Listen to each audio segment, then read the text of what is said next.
this computer. And then I'm gonna open up OBS also. Okay. And I'll set it.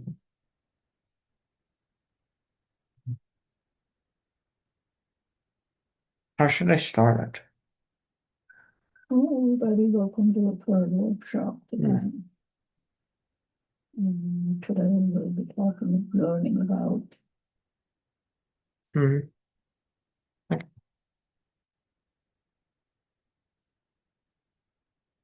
Um,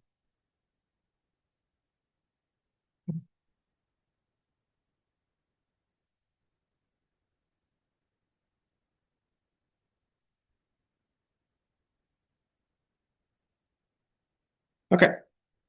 A minute. I don't know why this is,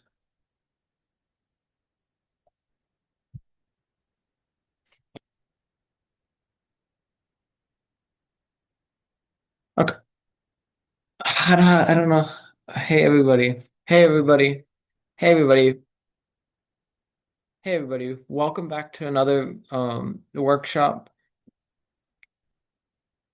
Hey everybody, welcome back to another workshop. And today we'll be talking about an introduction to FRC scouting. And so I just accidentally stopped my recording. Okay. I don't like this. No,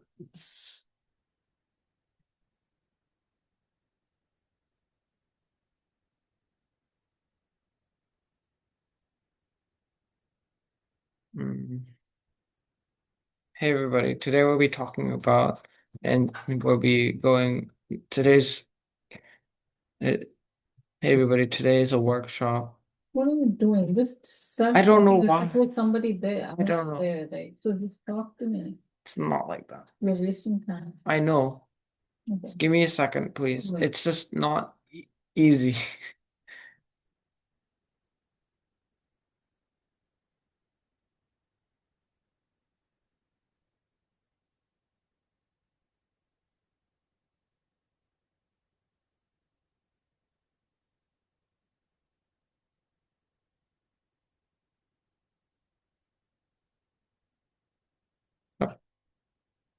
Hey everybody. Today is workshop three of our previous two workshops, and today will be about an introduction to scouting.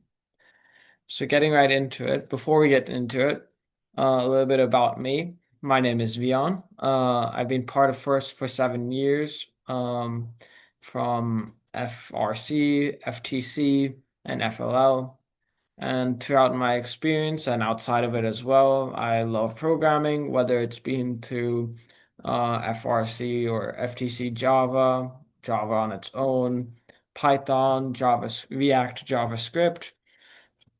And then I also have a YouTube channel where I post our workshops and then also other content like this about FRC, robotics in general, and programming. And you should definitely subscribe to it. The name is Beyond the Bot. So, what is scouting? Scouting is, you may have heard the term before, but it's the gathering of data on other teams during competition. But it can also include your own team, and it's used for strategy and alliance selection.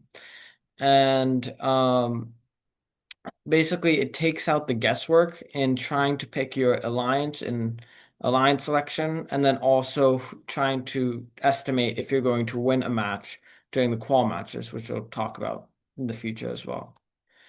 So let's take an example of scouting in real life out of robotics.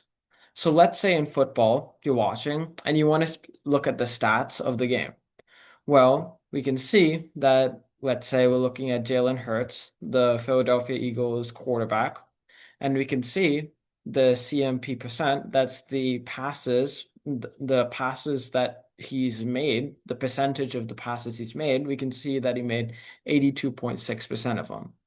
And we can see take that information, and based on that, if I was an opposing team to the Philadelphia Eagles, then we could see different weaknesses of him, where he usually passes to, who he usually passes to, and his different trends. So that's where scouting can come into play in real life. And we can use that same logic to use it to our advantage in FRC robotics as well. So where do we use it? So in FRC, competitions are split into two types of matches. First, qualification matches, and then elimination matches. The way it works is qualification matches is where three robots verse against three other robots, and they're completely random out of all of the teams in a competition. So depending on the size of the competition, it may be, let's say, 30 qualification matches or even more. For example, if it was a district competition where a lot more teams come. So the way it works, if you winning and losing it, is you get different ranking points based on if you win, you tie, or if you do different scoring mechanics in the game. So, for example, in last year's first Reefscape, FRC Reefscape, we had a max of 5 ranking points you could gain. So you could gain 3 ranking points if you won the game, meaning you just scored more than the other team by placing coral in last year's game, for example. And then you also get, and then if it's a tie, which is unlikely but still possible, you would get 1 ranking point. And then the other three are the auto ranking point, the coral ranking point, and the barge ranking point, where like the auto ranking point, for example, the robots have to leave, and then 1 coral has to be scored inside the autonomous period. And then that will gain you a ranking point. So, in this case, our scouting data about the different teams we're going against or teams we're with will help us plan our match strategy and see, well, let's say my opponent is very good, but once somebody plays defense on them, they start to dwindle down and their cycling speed really dramatically is reduced. So when we see that through our scouting data, we can make a match strategy to say, well, I'm going to go on defense in the match and I'm going to try to stop them from scoring as more points than us because the point of the match is obviously to win. So after all of the qualification matches, um, the the ranking points per match a team plays is averaged together. So looking at the screenshot from the Blue Alliance, we can see in the first Mid-Atlantic District Ben Salem event, we see the ranks going down, the team number, this is the second column, and then the ranking score, meaning for example, Team 365, placed at first place, has a ranking score of 4.83. And this means with all of the qualification matches they played, the average is 4.83. So that's a really high average because that means that almost every time they're scoring 5 ranking points, which is the max. So, um, So yeah, but the thing is, the reason why we need to scout during these matches is because although we see, well, this team might have won or this many points were scored in auto or in each different level of the reef in last year's game, um, it doesn't specify which robot scored it. For example, in this screenshot, we can see that it's listed that in L4, the Blue Alliance, which is on the right, um, scored 9 points worth of L4. So the thing is about that is we know that they scored 9 points worth of coral, but we don't know who scored it. It could have been robot one, two, or three. And scouting allows us to record that data, specifically which teams did which, and then find data, and then do our trend analysis on that. Also, there are elimination matches, which is after the qualification matches ended. So those top alliances, which are ranked here, like this, those top alliances pick other teams to be part of, sorry, those top teams picked other teams to be part of their alliances. So the way that the alliance selection works in FRC is it's a snake draft pick. So this means that the top 8 alliances are um, the top ranked teams. And then the first alliance would go for, in this case, it was 254. And then they would pick their first pick. And then after that, that team would say that they would want to decline or accept. And then if they accept, they'd be part of their alliance. And then if they decline, then they would go into the second alliance. They would be the second alliance captain. And then they would pick their partner, and then so on until number 8. So that keeps going until they have until alliance has a total of 3, or in some cases 4 teams in one alliance.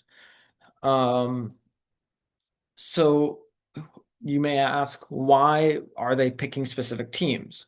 Why might a number 1 ranked team pick a number 3 ranked team instead of a number 2 ranked team? And that's all because um, s- and that's all because um, it's about the uses that a team wants to have from the other team. Because let's say that my robot was really good at scoring on levels 2 and 3, but and I'm first. But let's say that the second place robot is also good at scoring at levels 2 and 3. Would I want to pick them when we have a whole level 4 section that needs to be filled? Obviously not. We'd want to pick a team that one is able to score on level 4. Or let's say if neither of us could score algae, then we'd want to pick a robot that could score algae. So it's all about seeing what our team has, what our team doesn't have, which is the most important, and trying to piece together alliance together. Um, so um, so for the different things you can scout, so there's 2 different types of scouting. There's match scouting and there's pit scouting. So match scouting is what I was just talking about, where we're actually watching the matches and seeing, for example, did the robot leave during the start of auto? How many corals did they score in auto or teleop? Did they park in the end game, or did they climb? All of those statistics that we need that is not given to us by the Blue Alliance, which is collecting the data live. And then also things that are unexpected, like let's say a robot's arm fell off, their swerve drive broke down, or something similar. We can also record that, and that helps us see the consistency of a robot and see if we really want to pick them. But on the other hand, we have pit scouting. Pit scouting is where we literally scout their pits. So if you go into the pits, you go and ask questions like, what's your drive base? For example, it can be swerve or tank or mecanum, being the most usual answers, where we would usually want to pick a swerve bot as they're faster, or if we want a robot that we want purely for defense, then we can pick a tank bot because they're better at that. So it's all about the decisions we need to make. Um, Also, if a robot doesn't get to showcase all its abilities in a match, for example, if a team can score on all four levels, but they never scored on L1, and we're looking for a robot that can score on L1, pit scouting can allow us to see, well, this robot, even though they didn't score any, they have the ability to. Um, and then also, if we need, what's it, a robot's weight and dimensions, if we want to see how small it is, how fast is it, and all of those other statistics. So going back to our football example, we can see that Jalen Hurts, he's 6'1". His birth date was in 8/7, 1998. He's 27. He went to Oklahoma. He was from Oklahoma, and he was drafted in 2020. So that in that case would we can classify as our pit scouting data because that's more things that we just need beforehand, almost qualitative data, while things like the passing percentage, which that we talked about earlier, that would be more of a match scouting data, where we're actually watching the match or the game in this case, and seeing how many passes you made and how many passes you did not. So, just going over some of the things I already talked about and a little bit more, where some of the uses of scouting can be where some teams are really good in one match, but then not really like they do much worse in the other matches. And that could be because their robot um broke down after the first match. And let's say that our one scouting person watched a match and that was the match they were really good at. So just relying on that one match of somebody watching is not really reliable at any sense because we don't know what happened after that. We don't know what happened before that. We don't have any history. So another use is teams being carried by other partners. So the way that the qual matches are organized is that it's randomized, meaning I could be paired with my team could be paired with the um, best two teams in the state or in the uh, excuse me in the region. And that can keep happening with other really, really good teams. I could be paired with them for all of my randomized qual matches.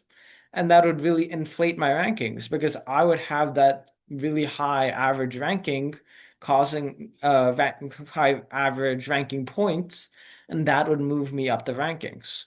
So even though I may not be the best rollout, let's say that I'm actually only can score on L2. That isn't the best robot in strategy wise that a team would want to pick. But if the team doesn't have scouting data to say, hey, that robot can only score on L2, but they're for some reason, because of their randomized like luckiness, we could say, in their qual matches, they're super high, I'm not going to pick them. But a team with no scouting data would say, "Oh, that team's ranked high. I'm going to pick them."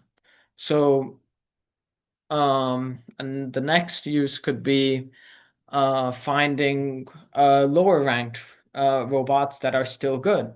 So let's say that it's the opposite of the last scenario I just said, where instead I'm partnered with really worse teams, um, and um, they or we are partnered against really good teams as well.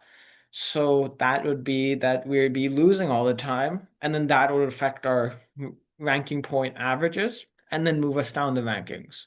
But a person scouting will say, hey, I saw you scored, let's say, 15 coral in that match, but still somehow lost because of the other team being really strong or your other partners not contributing as much. So they'll see that and say, even though you ranked really low, I'm going to pick you because you have um, shown what you've done and are consistent because I have the scouting data. A person without that and would not be able to see that and pick a different team that may be worse or maybe better because they don't know what that team's qualities are.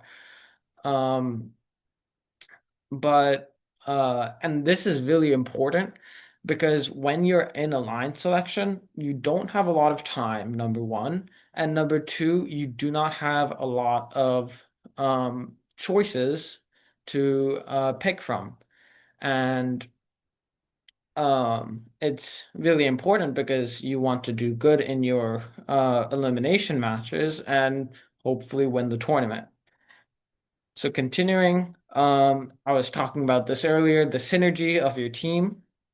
So this could be, like I said, I'm a L2 and 3 robot, and I want to pick a robot that's being able to, excuse me, that's able to place on L4. So because of that, I would pick a robot that would be able to place the best on L4 when I'm picking at my picking position.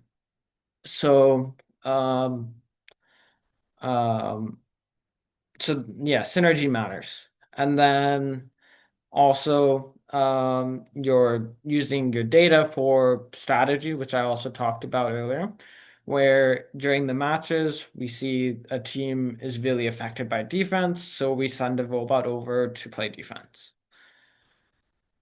So now we talked about the uses and what you may scout and what you may use it for.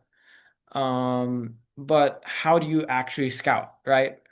Um, so you can really mostly be simple. This can really mostly be simplified into two categories, using paper forms and digital tools, or you can use a mix of both. Um, so paper forms, yes, they're easy. You don't need any technology, but the big disadvantage to it is that it's really hard to organize and it's really slow to analyze. So this could be um, that we only have like we do not have a lot of time between the last qualification match and the start of the alliance selection. So that little time you have really should be spent on looking at your analysis and also um, deciding who you want to pick with your teammates. But with paper forms, you need to first input it into a online software, let's say like Excel or Google Sheets, and then after that, create your analysis from it. But the thing with that is it takes a lot of time to take paper and put it into technology, as well as trying to read people's handwriting. And also, if you choose not to put it into some technology, just looking at data by yourself without any assistance is really inaccurate, or you're just looking at numbers and and you're not seeing any visuals. So that comes to the advantage of digital tools where you have fast data analysis, it's portable, but the downside of it is that you need devices and you need to set them up. So, for example, you may need Chromebooks, phones, tablets, things similar to that. So, but the big advantage to it is that you can simply collect that data in almost an instant, put it into one central place, and then have your analysis all ready to go for you. Um, And that also brings us to some of the constraints on scouting. So normally, let's say that you're on your phone and you're trying to send your friend a message, a text message. So what would be happening is, let's say you're on WhatsApp or some other internet-based uh, text message app. So what would happen is you would be connected to the Wi-Fi or using your mobile network. It would be sending to a network tower, and then it would be sending to your friend's device. But the thing is, in the competitions, they actually have poor or no Wi-Fi. So that is a huge constraint on what we can do if we're using some technology where, let's say, things like Google Forms or um, uh, any cloud-based service, you can't really necessarily use because you can't use Wi-Fi. And then additionally, hotspots are not allowed in competition. So you have to be limited by that as well. And then additionally, you have to remember you're in the stands of a competition gym. It's a gym. So there won't necessarily usually be power cords to the stands themselves. So you also have to look at charging your tablets, laptops, Chromebooks reliably, and then uh trying to cycle back to him. So, um, to try to solve these issues, I've created VScouter, an online and web-based offline application. So what this means is that you're able to open it. Um, so VScouter is one of many different scouting apps that you can use, and this is the one I made, but it's web-based, meaning that you can open it on your phone or computer, tablet, anything you'd like, and then you're able to then then it saves onto your device, and then you're able to open it up on offline when you're offline. So we can go and open it up to see what things we scout and how it looks like. So to go to it, it's on the URL VScouter, which is VScouter dot netlify, which is NETLIFY dot app. So once you load in, this is the home screen, and you'll mostly be clicking the Start Scouting button. And on here is the game start page. So what this is your basically what you fill out before your game starts, right? So let's say I was scouting match number one and on the red alliance, and these are my initials. So based on what I selected here as my match number, and then the alliance there, preloaded onto the devices or from your competition you're going to, whichever team that is playing on that alliance and in that match. So in this case, it was 2607, 4573, and 3142. So based on that, I can coordinate with my other scouters and then select whichever one I want. So if I say, actually, I'm scouting the blue lines, this will switch for me, or in the next match, it'll change as I increase the match counter.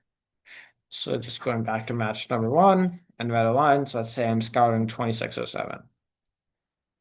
So this is the next image, the page.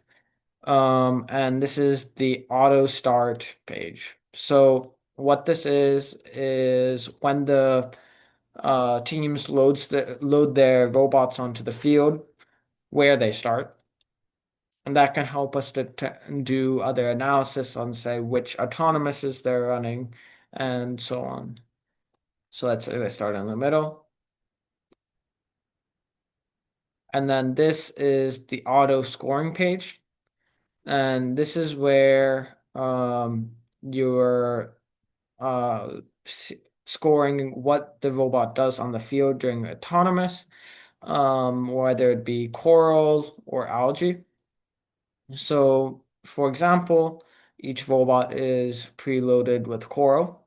So you can say that they had the preload and they place it on L4, and we can see the preload button disappeared because they no longer have it. And then they picked a coral up from the station, placed it on L4, and then picked another coral up and placed it on L4. And that would be your autonomous. And you can see this red button starts blinking, and saying that you should proceed because the autonomous period is only 15 seconds. So it records how much you're on the screen and tells you that you're over time.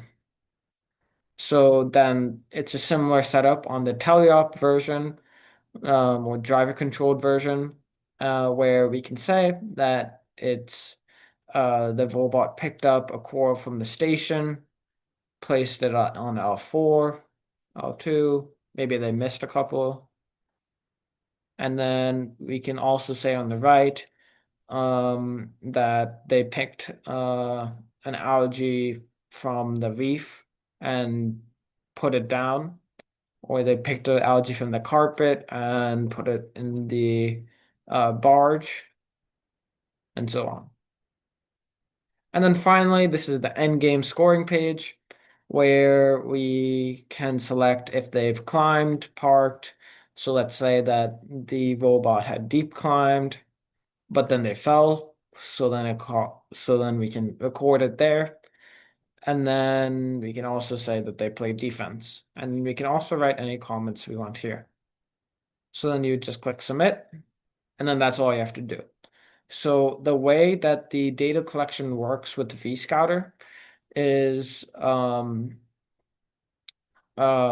is where the data is saved onto the devices until the head scouter or whoever is collecting the data plugs in a USB and clicks the dump data button.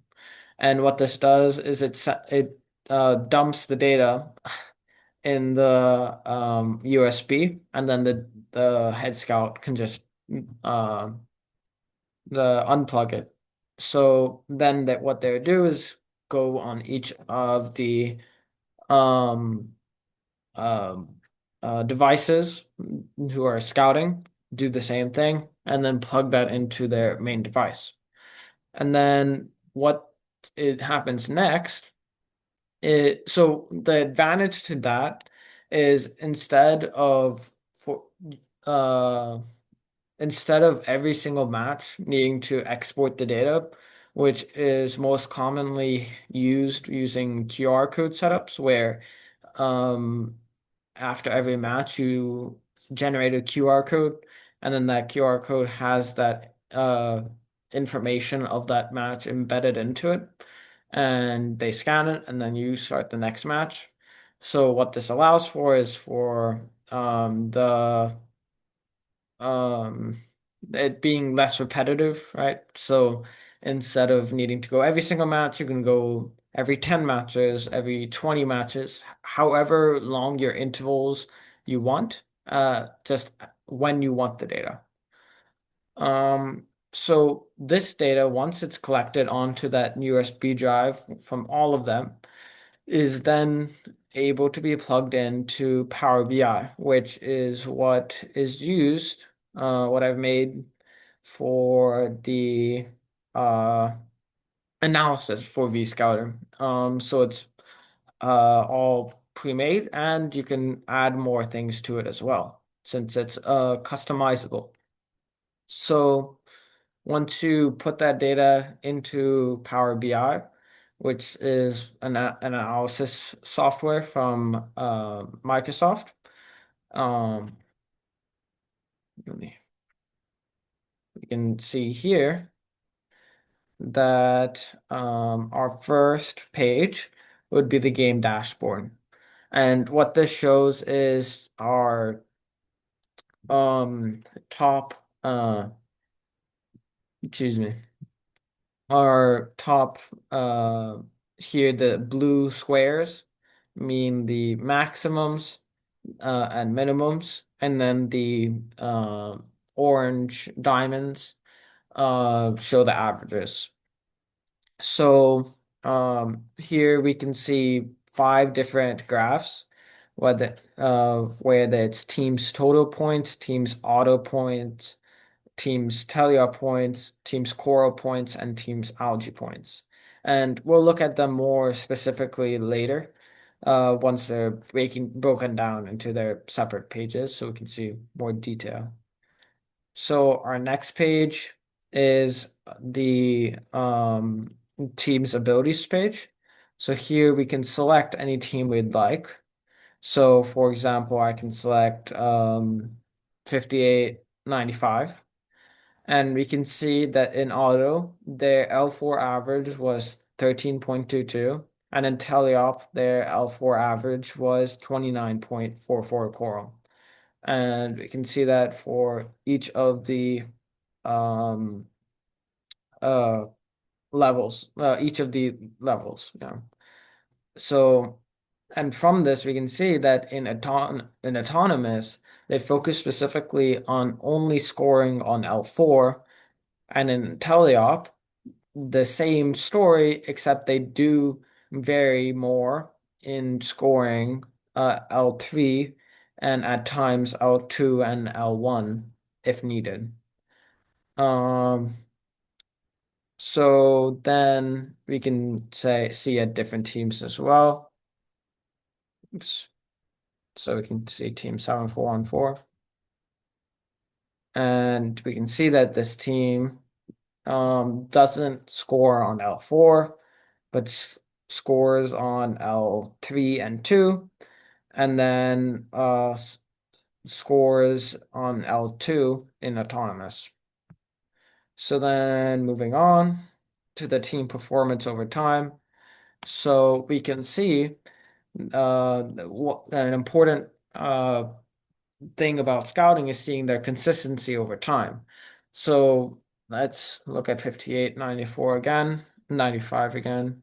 So we can see that our total score, it is at a near 100 points most matches with some outliers. And we can see that at some points they didn't run the autos or their autos missed, and their teleop score, their coral score. Then we can also see 7414. And then we can see that their total score was near 40 mostly. Um, and you can see that their autonomous was near 6. And a similar story for the rest of the graphs. So this is one of the large versions of what we saw on the game dashboard. So again, the blue are the max and min, and the orange diamonds are the averages. And on top of them, we can see the team number. Um, so this is organized by highest average. So that means that uh, that petty or 5895 here in number one would be the first in the team's total points. And we can see this at a more specific approach when we look at the top L4 scores, and we can see that the petty was 5895 was the highest in L4 as well, and L2 to 3. And then average, L2 to 3's best scores and second best was 7414, then 1640, and then 811. And we can, as the when you're making decisions on who to pick on your alliance, you would see that 1640, although their average is higher than 1811's, um, the maximum of 1811's is way higher than 1640, almost placing them first, but placing them second in highest maximum out to the three scoring. So that is the decisions you have to make as the when you're picking other teams to be on your alliance. Then this is for endgame points, where we can see team 204, team 2720, and 365 all attempted to climb four times, but team 2720 failed to climb once. So we're able to see who is able to climb and their consistency with it as well. And then finally, we're able to compare teams together. So, um, let's say that on one alliance we had 7414, then 365, and then 5895. So we can see the teams listed here. And then on the blue lines we had uh 2720, um, uh, um, 484, and uh, uh, 2016. Or I'll do 1257. So with this, we're then able to see and compare that this team has two deep climbers, and then most of their points come from scoring L4. And then 1257s, it most of their points come from scoring L2 and 3. And then on the red alliance, we can see that most of their points of from 5895's points were from scoring L4, and then less than half was from scoring L2 and 3. For 365s, it came from scoring L4 and then as well as deep climbing. And then for 7414, it came from scoring L2 and 3. So from that, we can make our strategic decisions during our match and say that, well, we need to stop. Let's say the blue line says that we need to stop 5895 from scoring all those L4 points. So they may go and put a bot on defense based on what they want to do in the match. And that is pretty much it with the analysis of VScouter. So that so now we learned um about what scouting is today. The uses, um the some analogies to football, and then as well as some of the constraints we have, some of the different ways we can scout, and we talked about VScouter, a way to do it. And then also for VScouter on my YouTube channel, there's information about how to set it up, as well as on Chief Delphi. And again, the YouTube channel is Beyond the Bot. So, thank you for attending the workshop session. Um, and have a good night.